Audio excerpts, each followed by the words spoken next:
So welcome to tonight's episode of Real People, where we'll have Mary Irvine on afterwards, talking about her writing and her experiences in Greece. But first of all, we've got Ann MacKinnon on, who's going to talk about her poetry and her writing, especially in Scots. So Ann, welcome to the show. Thank you.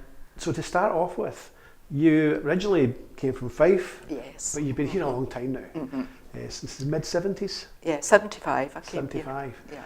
And when did you first start getting into writing?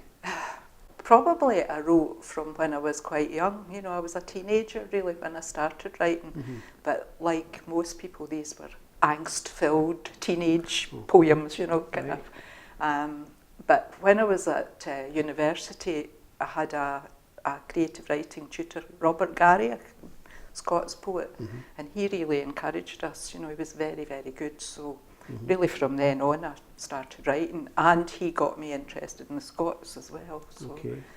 And did you do teaching at one point? Yes, I taught for 40 years. Okay, so for quite a long in time the Barton then. Academy. Yeah, so you'd be a well-known face. Yes, I know a lot of people and locally. did the kids know you did poetry as well? Yeah, some of them did, and some of them came along when I was doing, you know, I did a couple of launches in Dumbarton Library, and the kids came along and supported me and stuff like that. So, and I encouraged them to do creative writing as well. It was, you know, I did a lot of creative writing at school. So it's not just poetry, you do prose as well? I do prose. I've done quite a few short stories, and at the moment I'm waiting for my novel to be finally out. I've read all the proofs and everything, so you're just waiting for the baby to be delivered. Yes. It's hard to give out. I know. To stop writing, isn't it? Yeah. And and you daren't look at the proof sometimes because you always find something. There's always something. Even this book, there's a couple of mistakes in it, and I read the proofs. You know, checked it all. Still a couple of mistakes in it. You know. Same here. You get happens, doesn't it? Yeah. But so tell me, recently, I know people have been going a lot more actually to the Balach Poetry Club. Yeah. And that the Balach Hotel, is it? It's Balach Open Mic, and it's the first Monday of the month. Okay.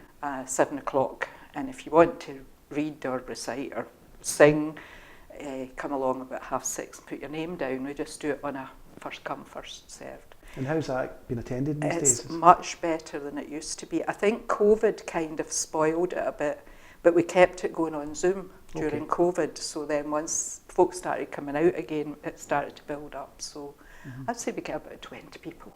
Because we had Ian Retson on another show, who the Bank Street Martyrs writer. He came along and played his music, and he does his poems as well. He comes regularly. And you get people from all over Scotland, not just the local area. That's right. A lot of people come from Glasgow now because they can get the train straight there. You know, it's right to the station. Yeah, and we've got folk from Stirling, and I think come May we've got Auchterarder people. Because I was at this Auchterarder Literary Festival, and I invited them to come along. They were wanting to come, so you know, you go out, meet people, and say, "Will you coming?" You know, you get a lot of good people coming along. That's great, and also I've been hearing as well. You've won a few awards recently. Can you tell us a little bit about that? Well, I suppose I got the New Writing Scotland Award for writing in Scots, and that was a great award because you got a mentor, and see, having a mentor looking at your work, it just made such a difference. And so I published this book after it. It was the Nae Floors, and it's all in Scots. Okay. So that was that, and then I've won a few prizes in the McCash Poetry Prize, and it again is for writing in Scots, and I've won it a few times. You know, or been placed in it, you know. We were talking earlier, I've actually got a Scots dictionary, which I've had for many years. So there's just about every word you can think of is in there. There is a Scots version. There's nearly all a Scots version, and where I started was my dad spoke Scots, and he really didn't know the word in English. You know, he'd be telling you a story, and he'd be talking about spjugs or something, and I was saying, "What's this?" You know, and he didn't know it was a sparrow. You know, a spjug's a sparrow. You know. You with your wildlife stuff, you'll know all these. Yeah, there's different terminologies for peewits and stuff like that. All sorts of things for birds and stuff. Which is a lapwing, by the way, in case anyone's... Lapwing. Or a green plover, there's all different names for it. But also, well, Scots is different for different parts of Scotland as well, isn't it? Yes, you go to Aberdeen, it's a different language again. Fit like. It's all the yeah. But mine, I would say, is kind of central Scotland rather than, it's not dense Scots, I use Scots words rather than English words. Okay. And the book you've got on top here, is that a newer publication? Yeah, that's just this year. Well, 2023. It came out in about April of this year. And can you just explain, that's about a tapestry? Yeah, there's the Great Tapestry of Scotland, and it's based in Galashiels. It's a custom-built building. It's fabulous, and each panel depicts an item in Scottish history, and in between they have like ordinary people doing ordinary jobs, like they have a herring girl, or they have the steamy, things like that. But each panel has an incident, if you like. So what I did was I worked my way through quite a lot of the panels, and I wrote a poem for each panel. My interpretation, of it. And do these panels date back a while, or are they quite They're recent? from the beginning, they're from the Ice Age, I think, right through. But actually the panels themselves, were they created? They were created in 2012, and it was a community project. It was a metre panel, and they gave them the threads, and they gave them a kind of pattern, and community groups did it. Fantastic. There is one in Dumbarton for a piece of local interest. There's one in the, what do you call it now, the Denny Tank. It used to be the Maritime Museum. The Maritime Museum, Scottish Maritime Museum. People in Dumbarton have done ones about the shipping industry. Which obviously is central in that. I've not been in to see it yet, but seemingly it's kind of based on the same idea. The Denny Tank's always worth a visit. Yeah. It's a place I hadn't visited either. And it's something you go in and you go, wow. Could you maybe, is there a poem you could maybe read for us? Yeah. This is a very recent poem. We were at a concert, and it was a girl, she was playing the violin, and she played all sorts of things, but it was beautiful, and she was beautiful, that kind of. And her name is Marta, and she came from Ukraine. So I'll read this one because it's my most recent, I would say. She left her life in Ukraine, bringing her violin, her precious gift, to us. We listen and weep. The violin strings pull at our hearts. The male musicians have exchanged their instruments for weapons. Her playing exhorts us to help, to listen and learn about her people. We support her with words, but can never understand what she has left behind. Will she ever go back? She smiles. When there is peace, but only after Ukraine wins. That's what she said. Powerful stuff. Yeah. It's a daunting situation. Yeah, I know. Could you maybe just go through some of your books and where we can maybe find them or where people can access them? Okay, well, this one's Red Squirrel Press. I have copies myself that I can sell people, but you can go online and get it on Red Squirrel Press, and that's my most recent one, and that's one that's based on the tapestry. And then my other most recent was the year before. This is actually a compilation. There's 3 of us in it: Irene Howitt, Finola Scott, and me. And we've each got a third of the book. We've got about 60 poems each in the book. And this was Tapsell Teary Press. And again, you can access it from them, but it's also in Waterstones, this one. Okay. Because it's an actual book, I think that's why they took it. Mm-hmm. And the previous one was Nae Floors, which was the one that I did with the Scottish Writers Award, and that's in Scots. The other 2 books I've got here, I've got a poem in this, which is edited by Stuart Conn, and it's an anthology about islands. So I've got an island poem in that one. And the other thing that I've got here is the Lallans magazine, which is a magazine for writing in Scots, and I've got a poem in it. I've got a poem in a lot of these magazines. I'm guessing that people come to the poetry, the Ballach poetry, what's it called again? It's not the exact term. Ballach open mic. Ballach open mic. I always think of Ballach open mic. I guess yourself and other people there will have their own books with them anyway. Yes, you can sell your books. You can sell your books at that, so people can come along to the open mic in Ballach. And we have a table at the back, and you can put your books down, and folk want to buy them, just buy them direct from people. Great. Yeah. I just want to say thanks, Anne, for coming in. Thank you. Thank you for having me. Okay, thanks. Thank you.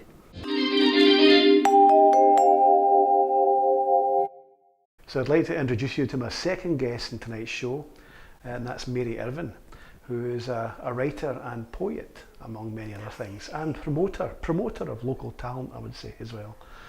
So Mary, thanks for coming along. Okay, you're welcome. That's okay. Can maybe start with, can we go way back and rewind? You're from Hull originally? Yes. Yeah? West Hull. Oh, right, there's a difference. Yes, it's divided by a river. Okay, see, there's always a bit of tribalism goes on in some, no matter where you live. Yeah, so West Hull. And how did you get into writing and stuff then? Well, when I was in the primary school, I was told I was basically crap at writing stories. And if you tell a child often enough, they'll believe it. So I didn't write. I went into academia and wrote academic stuff eventually. But when I retired, I thought I'm going to lay the ghost. So after doing a few things at Glasgow University, I chose to do an introduction to creative writing. And somebody along the line was impressed and said, apply for the M.Lit. No, it's the M.Phil, isn't it? M.Phil in creative writing. So I did. It's been downhill ever since. No, I don't think so. Yeah, you've had quite a few books out over the years as well, and you spent a lot of time in Greece. Mm-hmm. How did that happen? How did you end up there? I've got a lifelong love of Greece, and it came about by going to the local library with my dad at the age of about 4 or 5, and I'd never seen that many books. And I found a book in the children's library. It had a golden mask on the front, which we all now know is not the Mask of Agamemnon, but it's very old. And I thought, that's fantastic. My dad told me the stories, and all my life there's been this attraction. I chose to do an O-level in ancient Greek. I did A-level with some Greek in it. I learnt modern Greek. Much later in life, I was working in a sixth form college. I'd got married, I had a child.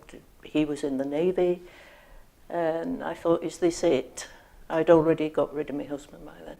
Okay. By divorce, nothing. Thank goodness for that. It's not under the party or something. And so I decided I would go and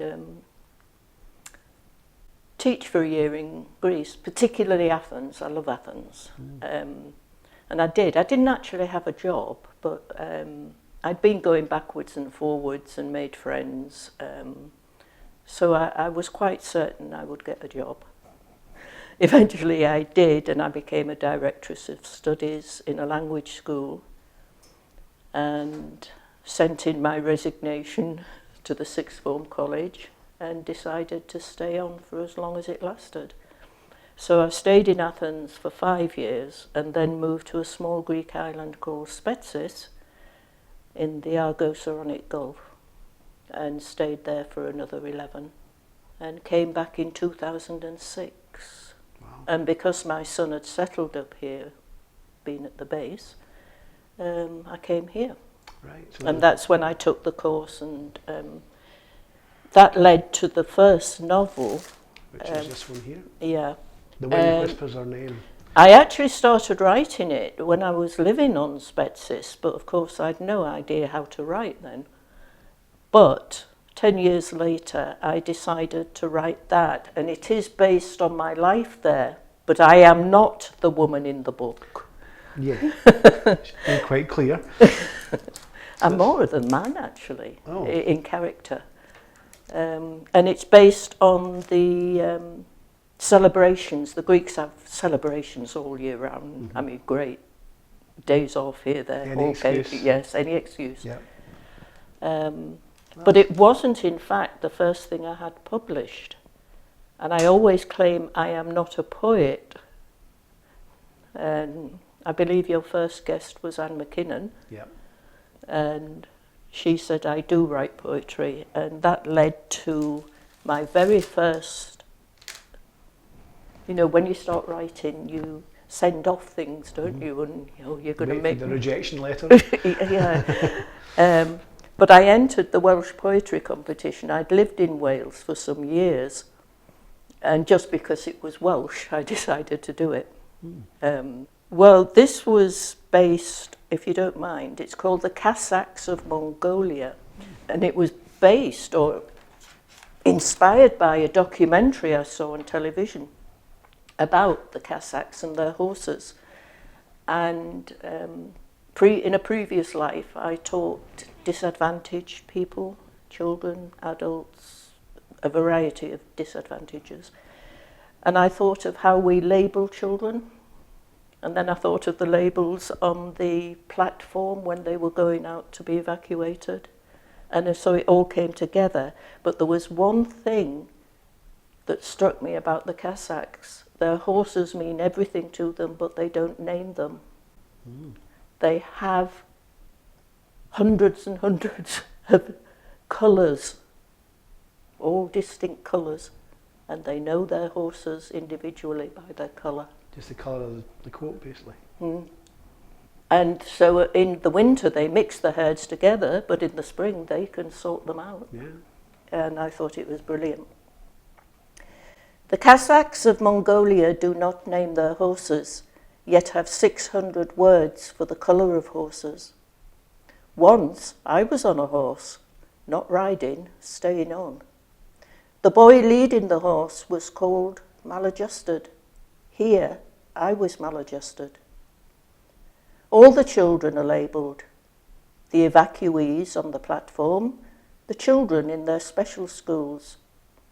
Sometimes the labels get confused and the children lose their identity. The Cossacks think more of their horses. It got shortlisted, so I was pleased with that. But sad other, in a way, but nice. it is.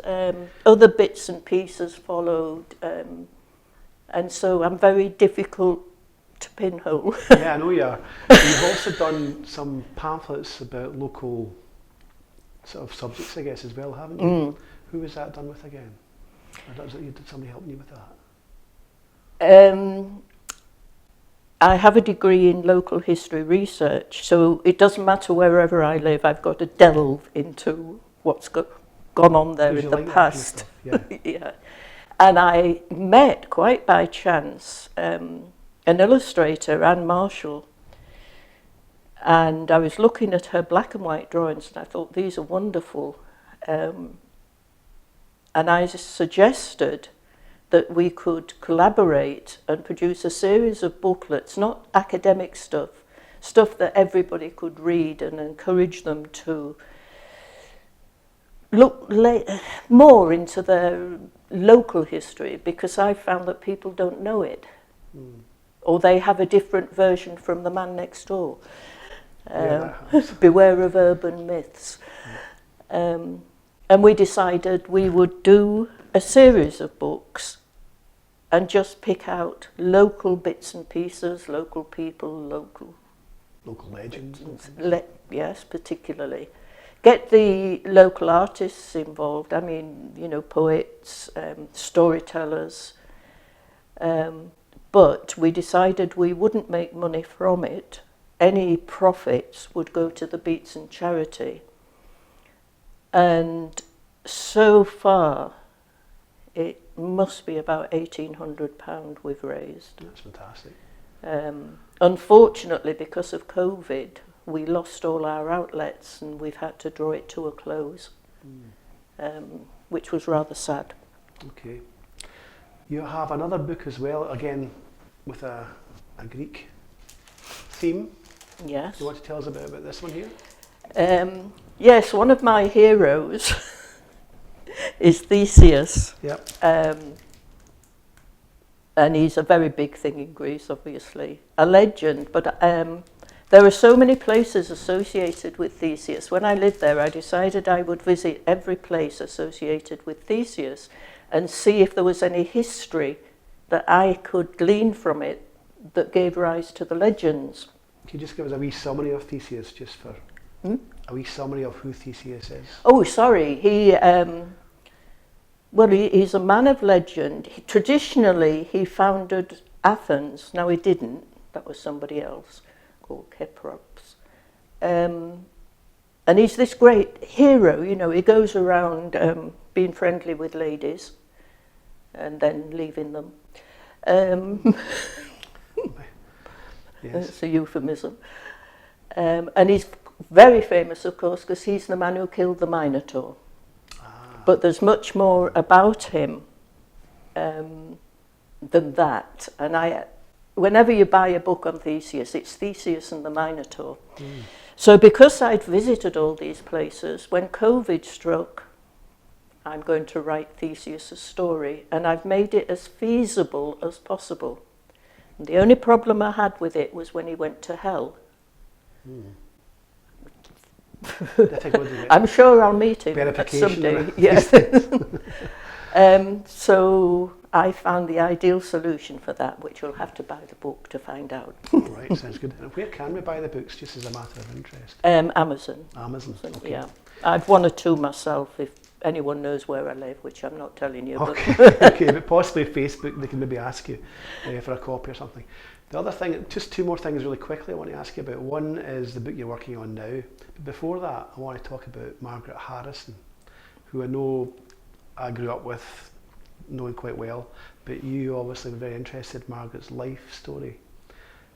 Margaret Harrison, great campaigner for the CND. I knew her through St Mungo's Church, where she was a Sunday school teacher and a good friend of my parents. You want to talk a little bit about, you're doing a book on her life, is that right? yeah, well, You're not, are you? I'm stuck on it at the moment. I've got as far as 50,000 words. What I wanted, I met Margaret at the Leaving Lit's Writers Group, and her first words to me, she came in on a walker, because of course she was in her 90s by then. And I was new, I was sitting there. She sat next to me and said, "And who are you?" She's soft-spoken, but for very, very softly spoken, but Yeah. very strong in many ways. Yeah. And the more I spoke with her, the more I thought, this is a story that's going to be lost. But I wasn't so much interested in the fact she'd been at the gates of Faslane, she'd been on this demo, she'd been on this march. I wanted to concentrate on the woman. And I was very fortunate. The family have been brilliant, helping me, giving me lots of information. I was also lent 32 years of her sister Bee's diaries, which I read. And there's a lot that will not be put in the book because there's some very personal stuff in it. Because Bee was well known in her own right. First woman councillor, I think, for Dumbarton. Yeah. It must be difficult when you get a whole bunch of diaries and you get somebody's backstory and you get other sources and you're building a picture. What do you keep and what do you leave out? It's difficult. I know there's some personal things you probably wouldn't put out there because it's just too sensitive, perhaps. But how do you decide? Well, ultimately, it's the writer's choice. And what's held up the book is that two writers, who will remain nameless, have heavily criticised it because I have not put in Margaret's later life in detail. Right. And they say, but this was such a big part of her life, all this campaigning. It was. But she had a life before that. I mean, just for example, I started interviewing people, and I think eventually I found out that the first couple I'd interviewed were your parents. Yeah, no. We knew Margaret very well. Yeah. But I only knew her in later years, obviously. And it was only when I met you at Ballock House, and you mentioned Father Wilding, that, you know, the wheels started grinding, and I realised that you could be connected. You must be. Yeah. But when you're interviewing people, you're relying on memories. Mm-hmm. Usually. The diaries are great because they're written at the time. Yeah. I mean, Margaret has written... I've got so much that she's written in her own handwriting. And she spoke different languages. I wasn't aware of that either. B. Yeah. Yes. Oh, sorry, yeah. I will tell you the story of B. You can cut it out if you want. She always kept diaries. She was a very, very forward-looking woman, very modern in all respects. And that's all I'm saying. That bit has been cut out entirely. And her parents got hold of her diary when she was a young woman. And they were Always awkward. Awkward doesn't cover it.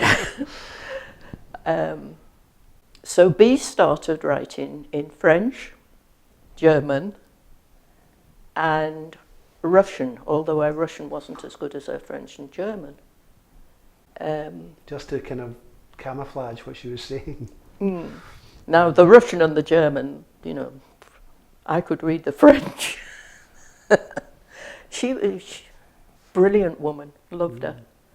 Well, hopefully there'll be something comes out about Margaret, because she was a very interesting lady. And her husband, Bobby, as well. I mean, Bobby actually... Well, I did go down to Castle Douglas. I got a phone call from Anne, her daughter, saying if you want to talk to Mum anymore, you'd better come down and make it sooner rather than later.